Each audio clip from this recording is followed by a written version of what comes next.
So we are back after a very long night last night away, and it's the All Things Arsenal podcast, obviously, and I'm joined by Jez and Delboy. If you people are not subscribed to Delboy, go over there right now. I'll drop the link in the chat in a minute. Go show some love, and let's get started. So, Jez, how you feeling? It was a sore night, and what were your thoughts on the game? I'm fine myself. Shocking performance. Almost as bad as the third round game against Nottingham Forest. We just didn't turn up. It was so lackluster, no passion, no fight. We couldn't pass a ball 2 yards. Awful, absolutely bloody awful. And considering that, this is a major game for us at the moment. All these games are major games for us to actually try and contend for top four, bearing in mind what Spurs did at the weekend.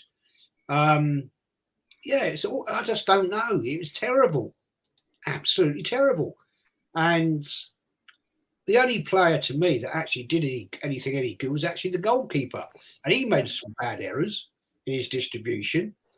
So it was just an awful, awful night. And I felt so sorry for the Arsenal faithful that made the journey down to Selhurst Park. Speaking to Kenny after the game, he was fuming. And I don't blame the bloke, Takes the afternoon off, travels down there, and then you have to watch that absolute capitulation. Shocking, absolutely shocking. Yeah, absolutely. And Del, we all know you were furious. And what are your cool-headed thoughts after the game, looking back at it now? Yeah, being honest with you, I said a lot of bad things on my channel last night. I don't regret anything. And just even it's just after coming into my mind there, just what Jez says, the away fans. You know what I mean? These guys and girls, they take time off work or off school or college or whatever it is. They spend their money to travel to these grounds. And not even, I know, look, Selhurst Park, it's in London or whatever, but what if that was in Newcastle or away? These away fans are dedicated. They're more than me, Jez, you. You know what I mean? These spend their money all the time to go and watch this. And I watched that last night. That's such a disrespect, I think, to these fans. Spending their own money, and these players, and I think it was Warren or something. I was listening to today. He was saying it was Old School Gunner. He was saying that Martinelli, why didn't he start? And I was there. He's right. He's only a young fella. He should be well able for this sort of nonsense. You know what I mean? Well, I know he's away in Brazil, but so what? He's only a young fella. He's fit. Get him on. Start him. Frighten. Put the pressure on Palace straight away. But we didn't do that, and it's just down to bad management. That's all it is. We were not prepared. We were not. We didn't show respect, let's say, for Palace, thinking, we're on a good run, we're going to do this okay. But no, it just didn't work that way. Bad preparation for the game, and yeah, it's disappointing, because it's a big major dent in the top four chase that everyone wants, to get into the Champions League. It's a big dent, but we're expected now to beat Chelsea. I can't see that happening. And I think Spurs will be bouncing. So there's two losses for me. And as well, I'm going to say it, and I've said it because I done a stream on it, and it was these games coming up. I said about Palace, I thought it'd be a draw. I think we should win on Saturday. We'll probably talk about that, and I'll give my view on that again. But Southampton game as well. Correct me if I'm wrong. We're playing them away. Yeah. I think that could be a banana skin as well. And it's down to, I'm sure we talk about it, Tierney being injured. So, yeah, it's not looking good at the minute. But look, let's be positive or hopeful. What do you think yourself, Gracie? Yeah, let's be happy. Let's be happy. No, it was absolutely dreadful. I haven't seen us play that bad since Nottingham Forest, and definitely going down my books, one of the worst I've ever watched. It was just, everything was just wrong. The changes were wrong, the team was wrong, and there's some major talking points from this game that we're going to get onto in a moment. Like injuries, we're screwed for the rest of the season, basically. But we'll get onto that in a minute. One thing I do want to talk about is, as I was watching, I noticed there was no VAR at the game, which arguably could have made a difference with the penalty and with some claims of our own. We'll get onto your opinions in a sec, but in my opinion, if you're going to have VAR in the Premier League, surely you should have it at every single game, just to make it even. And I know you get a certain amount of games as VAR and certain as not, but surely you should have it at every game, or you don't have it at any. So I'll come to you first, Del. What do you think about that? So no VAR. Should it be at every game or none at all? Well, for me, the way that I like it, look, if it's in, it's in. It should be at every ground, every game in the Premier League. You know, there's no, oh, we're having it at this game, we're not having it at that game. Just it's either there or it's not. But my sort of taking it, what it should be is, good evening, Sarah. It should be, like, let's say, up to the managers or something like that. I've said before, I think the manager should have 2 or 3, like what you have in American football. They throw in like a little sandbag and it draws the attention to the referee. The referee is then brought over, right, you want me to have a look at something. You've 1 or 2 goals left and something like that. Rather than, let's say, everything is VAR, you know what I mean, and stuff like that. It drives me a bit mad because I hate the, you know, a goal goes in and then you celebrate it and then you look like a feckin' idiot because it's offside or something like that by a hair on my head, you know. Stuff like that. I don't think VAR is working. There's probably better systems, better ways of doing it. That's probably something like, you know, every manager gets 2 or 3 goals of something if there's a close call or something you have to want the referee to go at. I think that should be it. But yeah, by all means, just to answer your question, it should be at all of them. If it's in, it's in. Do it at all of them. I personally don't want it myself. I'd rather not have it. But yeah. Yeah, I agree. And just to confirm, it was not at the game yesterday. 100% was not at the game. They said it when I was watching it. But Jez, what are your thoughts on that question as well, with the VAR and it being at some games and some not? Just 1 second, Gracie. Be back in a second. All good. Well, I honestly thought VAR was at every Premiership game. I could well be very wrong.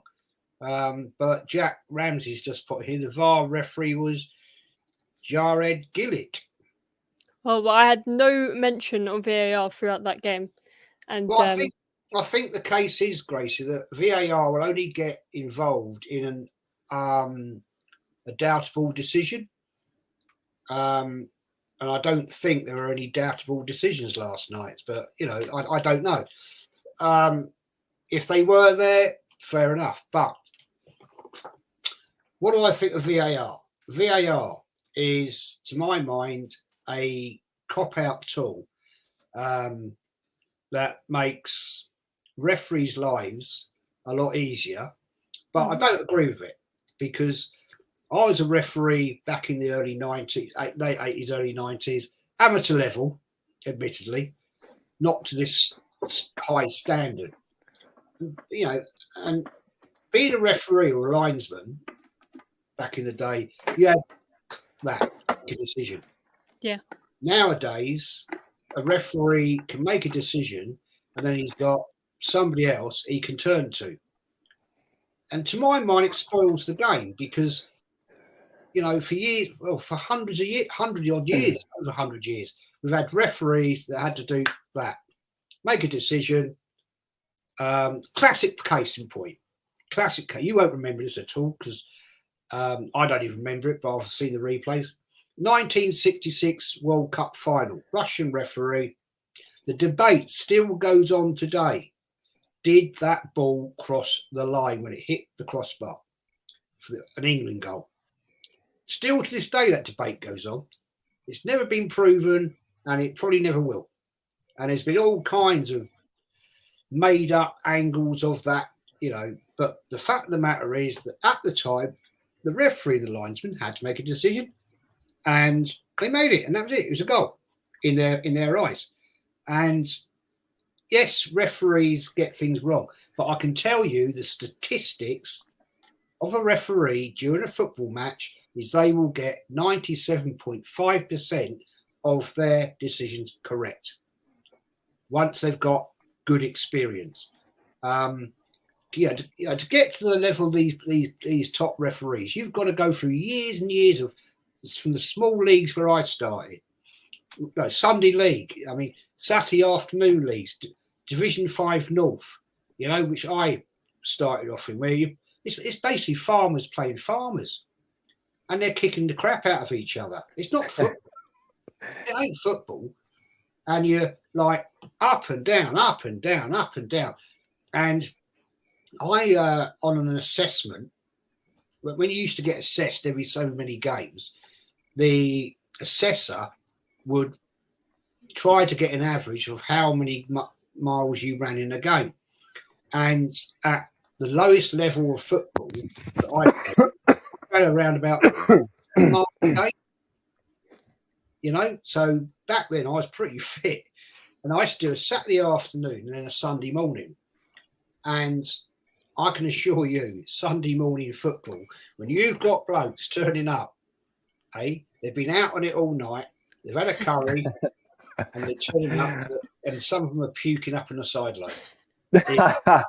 It's not pretty, but as you move up, I got to county league, so I was refereeing quite a good standard, but not this level. You could tell the quality of football. You could almost determine the game, if that makes sense. So you could see how the passing was going to go. So you weren't running from one diagonal to the other diagonal, then back and back and back and back and back and back. You were like pretty much in the flow of the game. Now, we'll get away from that, because that is what a referee's job is. He's there to make a decision.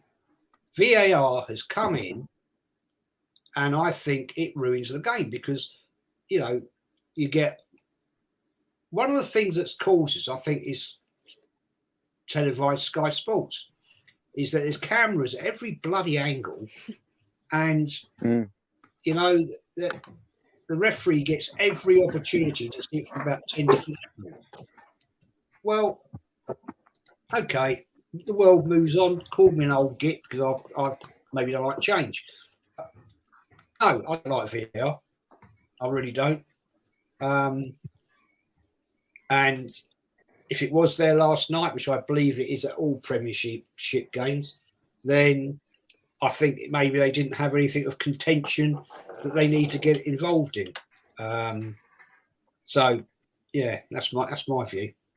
There we go. And I'm the same with you on that. I hate VAR. I really do. It's like, but then over time, I start to see myself more dependent on it. I'm like, oh, VAR. And I'm like, no, it didn't used to be like that. So you have to... There's too many bad decisions, I think, that's been made with VAR that sways people's opinions. There's too many mistakes. If you're going to implement something like that, it has to be fair, and it has to be minimal mistakes. Of course, there's going to be mistakes. Everyone makes a mistake at some point, but to do it in big games is just not necessary. And one thing I did want to talk. Go on, sorry. Yeah, no, I for me, being an Irishman, okay, and me not wanting VAR, and I can tell you when Thierry Henry done the handball, you know what I mean, I still don't want it. You know what I mean? We got robbed out of that game by Thierry Henry, and the stick I was getting even because, he's Arsenal and all this stuff, But it, I still don't want it. I just think it's just, it's just let the game go, let the ref do it with it's sort of does it equal itself out the whole season? You know what I mean? You get some stuff, you don't get penalties, you don't get the sending offs, the other team gets it, and stuff like that. But it sort of does balance itself out, and I think they even done a year or two ago, there was some sort of statistic out that, the referees are out to get Arsenal. They actually weren't. That was all a load of rubbish. And it does sort of ease itself out at the throughout the whole season. Yeah, absolutely. And I was just gonna come to point. The game, in my opinion, so physical. And there's one player, and I'm gonna say it because it annoyed me throughout the whole game that he's doing this. That Conor Gallagher was wrapping himself around our players' hips like nobody's business and trying to play rugby, which did annoy me because if it was someone like Xhaka, it would be game over. Oh. Let's be honest. And some of the things that he did, they were just falling all over the place, and it started to get very frustrating. We're going to move on from this, and it's come out today that Kieran Tierney will miss the rest of the season.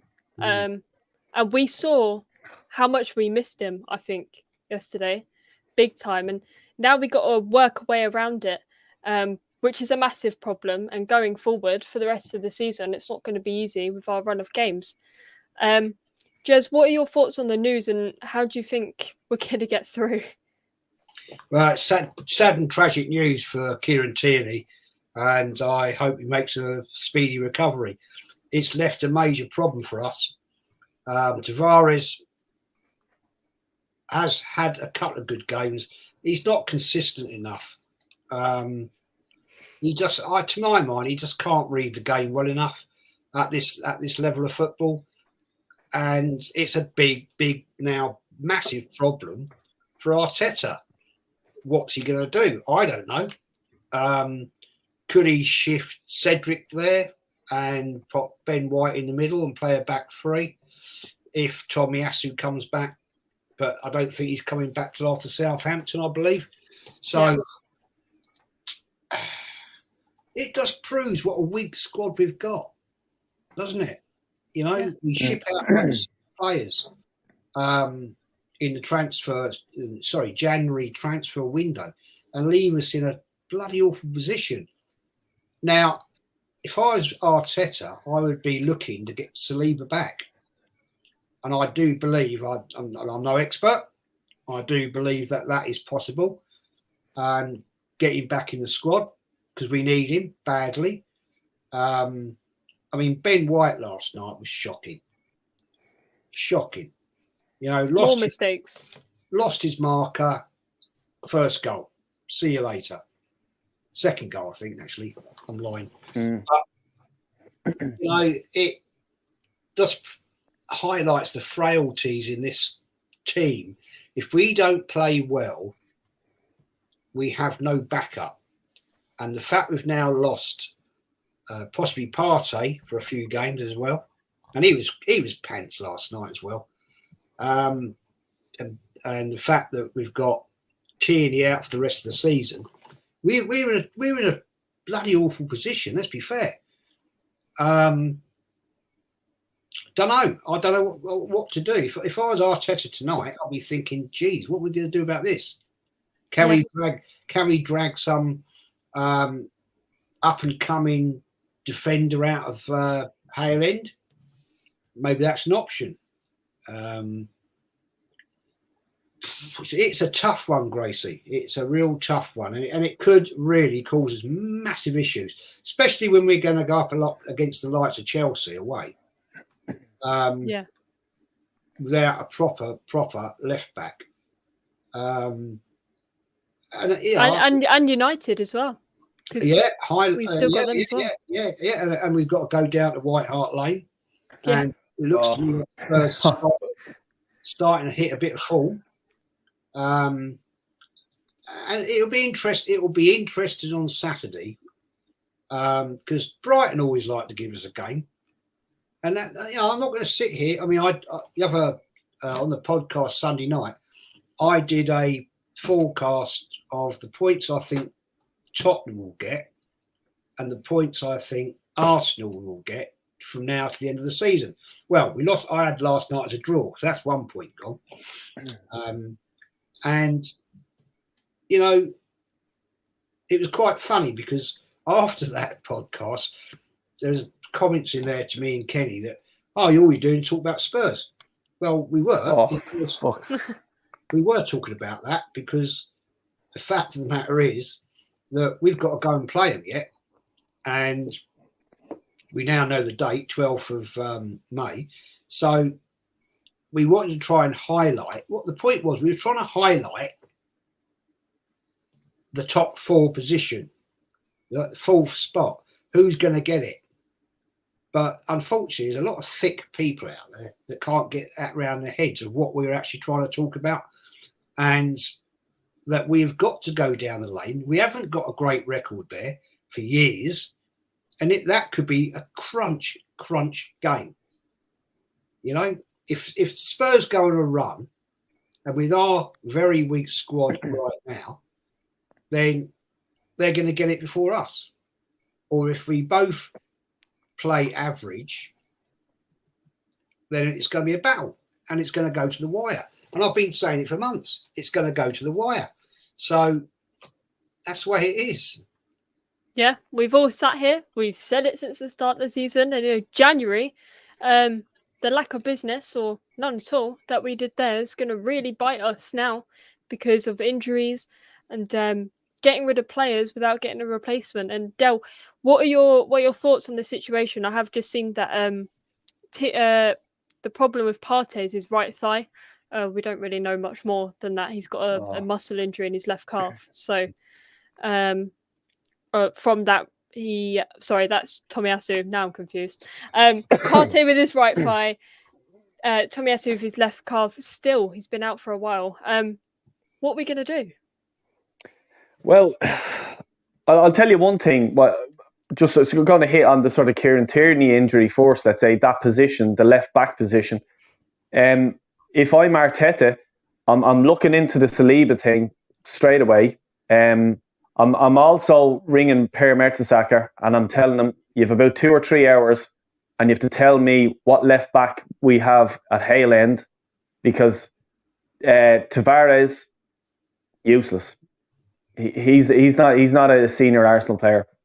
And no offence to the boy, there's nothing. This isn't a personal issue here. I'm only thinking about the club that I love. He shouldn't be in the squad. It's as simple as that. I'd rather now have a young fella coming in, put your arm around them and tell him, mate, this is your big opportunity here. You're after getting the golden ticket, mate. You know, obviously if we can't get Saliba, because look, Saka, he's played sort of that position before, you know. Do you risk that, putting him back there? You know, Pepe, what's the story with him? Would Saka go back there? Yeah. Again. Ill. Yeah, he seems to get a sick note, we'll call him, you know. But yeah, like that. These are the options. He has to start making a quick decision about this because he'll either have to have Saliba back or he's going to turn around to Saka. Mate, you're in left back on Saturday. You can't push Xhaka there. He is just, because my heart was in my mouth when he rugby tackled Zaha. He just grabbed him by his hips and swung around with him, and I was just down. Oh my God, he can't, you can't do that at left back. Okay, so yeah, we have to get Saliba back if that is an option. I don't know. I don't know the contract. Or you have to get a young player in. But I can guarantee you on Saturday, Graham Potter is working his whole tactics around our left-hand side. He's just there. Just get in around them there. They have nothing. They're bare there. That's where we're going to score a goal, is getting stuff in around that left-hand side.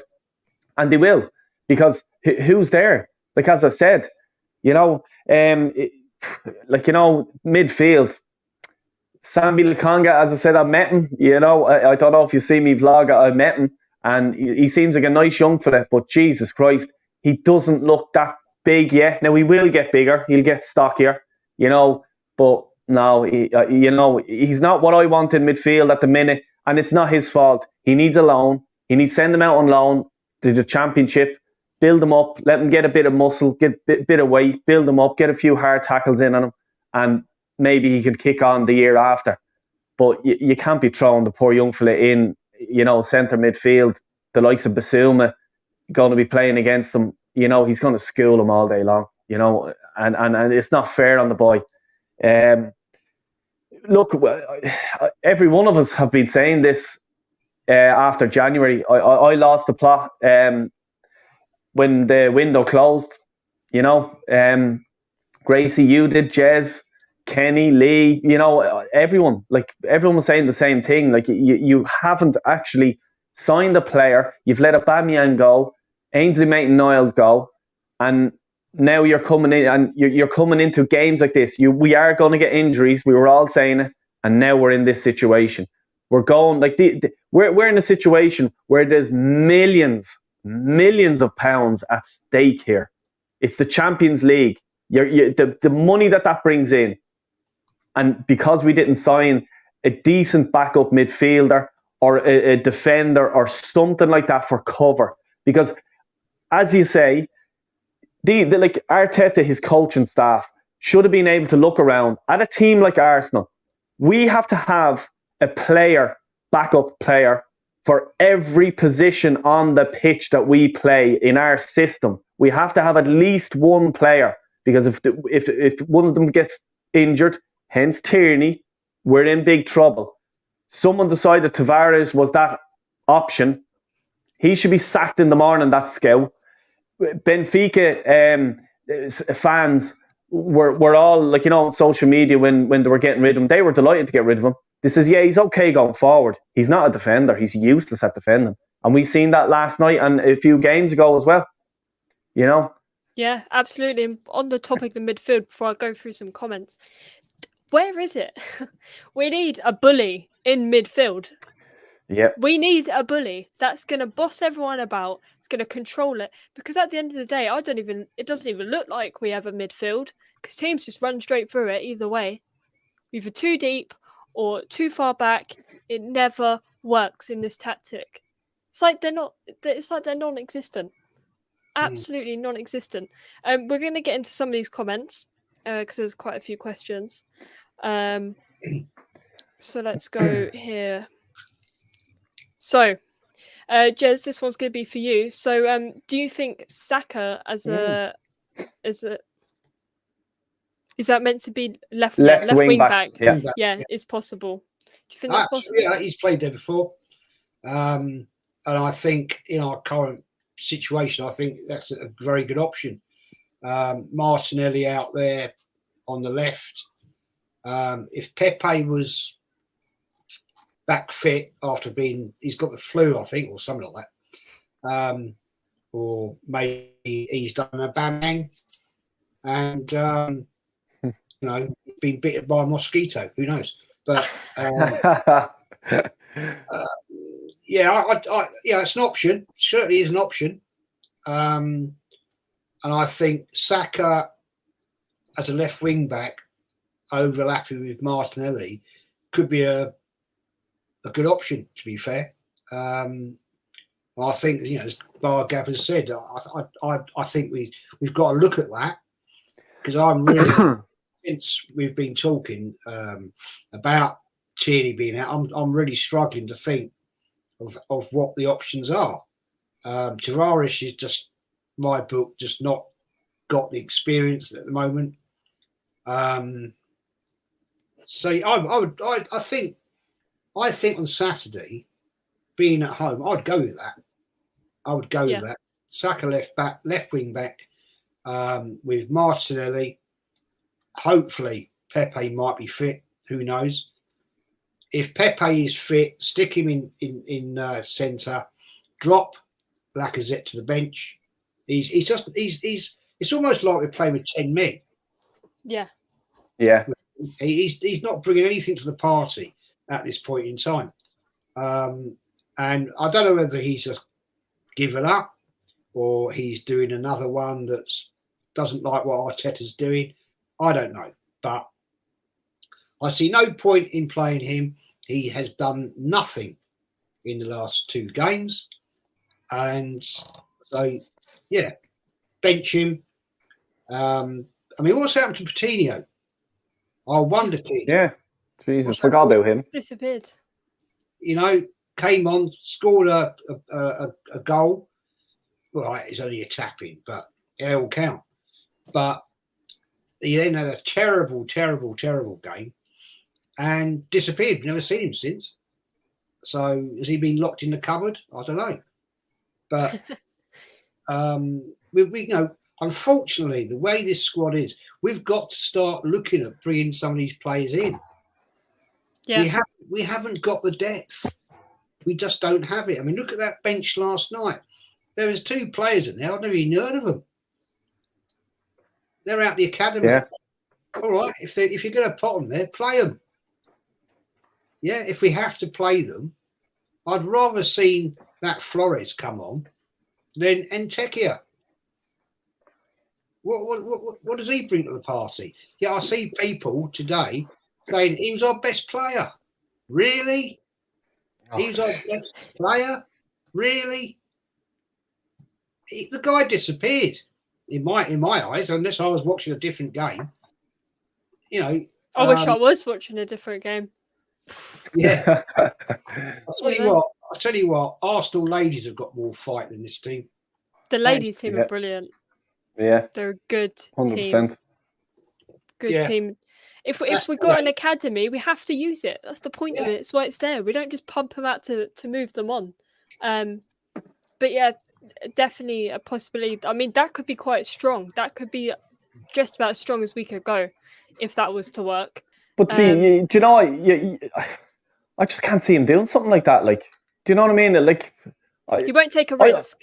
Yeah, he won't. Like, but he'll put probably Xhaka back there or something, and I don't know, probably drop Odegaard into the centre where Xhaka would be or something like that. Like something stupid completely altogether. It just he doesn't surprise. It wouldn't surprise me. You know what I mean? Like, you're just there going, well, if you put Saka there, okay, you might lose out. But then you just say, well, no, Martinelli will be just like, you know, be well capable of doing the job on the left. But what about El Neni? Is he injured or? No. He's on the bench.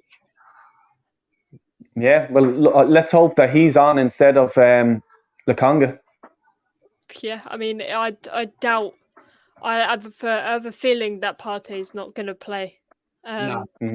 Because once he gets an injury, it's never for a short amount of time, and we've learned that. He's very injury susceptible, and it happens at least once a month. If we're fortunate, it'll happen every 2 months. But Del, bring this question to you. So, would you swap Arsenal's back for Palace? Would you do a direct swap there? Oh, that's a good question. Am I allowed to sort of take Tierney with me now? No. I was just going to say that. Yeah. Well, Ben White, for me, you know, no, I'm not. I'm still not convinced by him.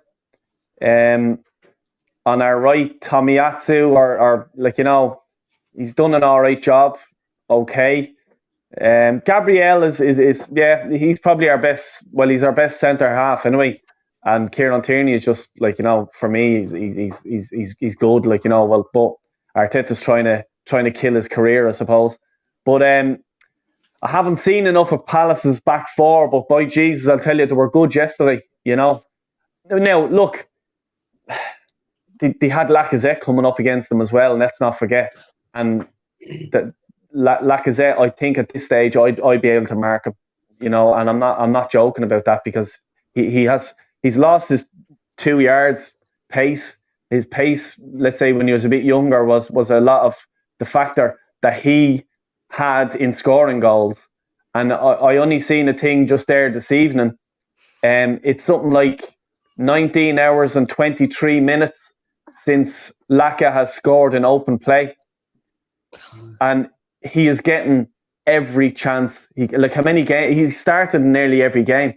You know, it's not as if he's there. Like, if you had like, let's say, I don't know, a world class striker, and they're being fed by the likes of Saka, Smith Rowe, Martinelli. You know, how many goals? Like you picture the likes of Mo Salah or something like that. Like, you know what I mean? He still would be top goal scorer. There's no doubt about that. It's not as if we're not creating the chances for him. We are. You know, it's And every time it's the same thing. And I don't know anymore what's the difference between the manager's fault and the player's fault, because they're both just as bad as each other, especially yesterday. Because at the end of the day, Arteta's the one that's telling him to whip in those crosses. That's part of the plan. That doesn't just happen. You know, that's part of it. And, you know, it's either too high for Lacazette, or he skies it, or he puts it out wide. It's the same old story, and it's the same with Saka as well. He needs to be benched, for starters. He missed out in England because he had COVID, came straight back into the squad here. Where was he? You know, he does the same thing week in, week out, and sometimes it works and sometimes it's brilliant, but most of the time it doesn't happen. And Did we actually have a target last night? We had 3, I believe.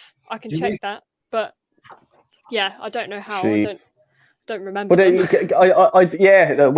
I remember one because I said it to Zach, my young fella. I said, that's how you do not head a ball in front of goal. When Lacazette, the ball was whipped in, it had the pace, and all it is just, like, did you ever see these goals where the striker just guides it into the net? That's all it needed. It didn't need anything else. Lacazette put it on the top of his head and went like that. And I'm like, what are you doing? Like, that ball has just gone into the crowd, and it's sort of like, let's forget about it, let's go again. Like, if I'm a player, like, I think people know by now, I wear my heart on my sleeve. I'd be straight over to him, and I'd be letting him know, like, seriously, man, you know. But look, let's check these facts out you have for us here, Gracie. Let's get the stats, people. Let's get the stats. We all know we love a good stat. So Arsenal, we actually had 12 shots on target to Crystal Palace's 6. And I was correct. We only had 3 shots on target with Crystal Palace at 5. And yes, people, congratulations. We won the possession trophy because we got more possession. Yes. Really made a difference. And us with the 2 yellow cards, and we literally had 2 corners and 4 offsides. And that is all you can really say. That is poor. That is very, very poor. And that scoreline, again, I'm getting flashbacks from last night. It's so should never have happened. And yes, I'll admit it, at the beginning of the penalty I was like, no way, that's not a penalty like this. But I see it now as he went down. I'm very in between about it still. You guys might be able to provide some light on it. But as he's already falling, but because Odegaard touches his ankle or makes a bit of contact, does that then make it a penalty? We got Ryan back. He got. Oh, Jesus Christ! He's gone. Ryan, don't even give it. Don't even give it. I won't. I won't go there. Look, Zaha done well. He done what a good striker does. The rhythm of the play was going that way, and he just drags the ball back.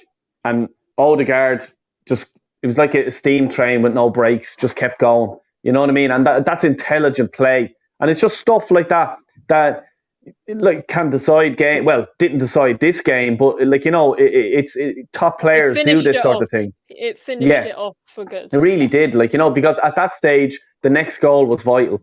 But like Sky were saying that, and they would say that because to make the game interesting. Arsenal weren't coming back even if they got a goal. I could not see them even getting 2 goals. It was that pathetic, you know. It's just, you know, it's just so disappointing. Like, when you think about it, like, and I hate people using the excuse, Martinelli had to go over to Brazil and the flight. What age is he? 19 or 20? At 19 or 20, I was able to go out Wednesday night, Thursday night, Friday night, Saturday night, and go play football on a Sunday. And I didn't play at any high standard level at all. You know what I mean? This fella's, he's 19, 20 years of age. He's flying back in a jumbo jet, stretched out. You know what I mean? He has a bed. He's in first class. He's not down in the bunker with all the chickens and hens and fucking livestock. You know what I mean? Do me a favor here, people. Don't be giving me that rubbish. You know, so I hate the way Arsenal fans use this as, oh, well, he had to fly here and he had to fly there. Not like me or you, yeah? I'm getting a Ryanair flight and I'm down in the baggage handling. That's where I'm getting They don't even know I'm on the flight. You'll be in the hold, mate, with the suitcase. yeah. Oh, you know, it is excuse after excuse, and there was no excuses. No excuses for that performance. I want to get this comment here. This is a Crystal Palace fan. No, I wouldn't, if I'm being honest, because, you know, in the split moment, obviously you're going to be annoyed. You know, your team's just conceded a penalty. One angle looks like it's not a penalty, and there was many factors leading up to it that thought, oh, maybe not, because they were slipping and sliding all over the place, and it began to get very frustrating when the referee's calling things that weren't necessary free kicks or whatever. But no excuses. We lost and we got battered. So that's the end of that topic. Jez, we have Brighton on Saturday, and going against Graham Potter. We know his tactics are good and his team's not that bad. What are you thinking is going to happen? Scoreline? If the team can pick themselves up after the dross that we saw last night, I predicted. I'll just check it, make sure I'm not cheating. I predicted 2-0 Arsenal on Sunday night on the podcast. I'm questioning that now, but we are at home. If, as Bargab said, we stuck Saka left wing back, maybe Pepe on the left, Martinelli in the middle, drop Lacazette to the bench, leave Nketiah at home, and that could work. But our midfield has got to turn up. We're not going to have Partey. He's out. So I would stick in El Neni. I think he'd do a better job at this point in time. And yeah, let's be fair. The time he has started, he's done all right. He's not, ripped the place up, but he's done all right. And I don't see what else we can have. So I'm going to stick with me 2-0, and I'm going to go from there. Yeah, no, I think I agree with that. Del? So what do I think the score will be? What do you think the score will be? And yeah, how do you think it's going to go after considering recent performances? Oh, I think Brighton are going to score. Because Graham Potter is not like Mikel Arteta. He will use every sort of inch of the pitch to get to get a tactic right. Let's say, he's no fool, and I think he will attack this left side. Because we are going to be weak in at least one position. If it's the left-hand side, or centre midfield will be a bit. It won't be, let's say, up to our standards. But yeah, I can see them scoring definitely. But I think the home crowd, and that I'll be there screaming me fucking nut off. No, maybe I need to get there. I haven't lost. Maybe I need to get. I'm the only hope. Yeah, well, here, look, I can make myself around the stadium. Just put it that way. You know what I mean? I have the mouth to get around places and duck and diving and stuff like that. And they don't call me Del Boy for nothing. But I could get down to Arteta and into his ear, you know. But no, look, I think Brighton will score. But I just think Arsenal haven't come, let's say, this far to just capitulate and go losing to, let's say, Brighton, and that's no disrespect to them. So I think, look, I think Arsenal would be 2-1. I think we should do it, but I just can see, for some reason, I can see Brighton scoring early, because I think they'll come out of the traps and they'll just go, let's go for it straight away. We're in the Emirates. If Arsenal get a goal, I think they'll sit in the lead and they'll push on. So, Graham Potter will have them just from the very first whistle, just go for it. Yeah, I definitely think they'll score. I'm going 2-1 Arsenal, but that's a risky prediction, because I generally this time I really don't know how we're going to line up, who's going to play, who's not going to play. So I think it's going to be interesting. Look, thank you for coming on.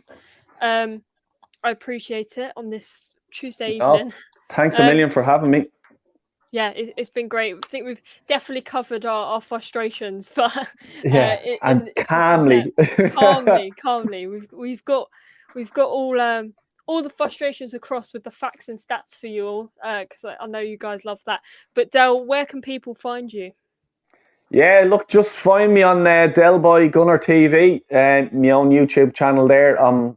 A few away from the 400 mark. Come on, baby. Everyone go there. He literally needs 7 more. I'm going to put the link in the chat. Something silly like that, yeah. So I'm just so I'm just trying that. I'll be dropping a video, I think, out later on, to release the pressure that's in me head. I'm like a kettle on the boil here. I'm like a whistle, the old-fashioned kettle. So I'm nearly vented all my steam, but there's 1 or 2 people that I've seen online that I need to sort of not say their names or anything like that, but sort of mention what they're talking about and just be quiet. But yeah, Definitely. Thanks a million for having me on, mate. You need 4 more, baby. Everyone get over there immediately. Thanks. Jez, where can people find you? Do you want them to find you? What's the story? You find me in the pub. No, I'm only on Insta. But as I was chatting to you the other day, Grace, I'm still toying with doing a channel. I'm thinking about it. Mm-hmm. Go on, mate. I just got to work out how to do it. I have actually, on my other computer there, got a thing on YouTube how to set up a channel, but I'll come back to you. We'll help you. Don't worry. I'll come back to you guys. The only thing that puts me off is you've got to find good content, and you guys do.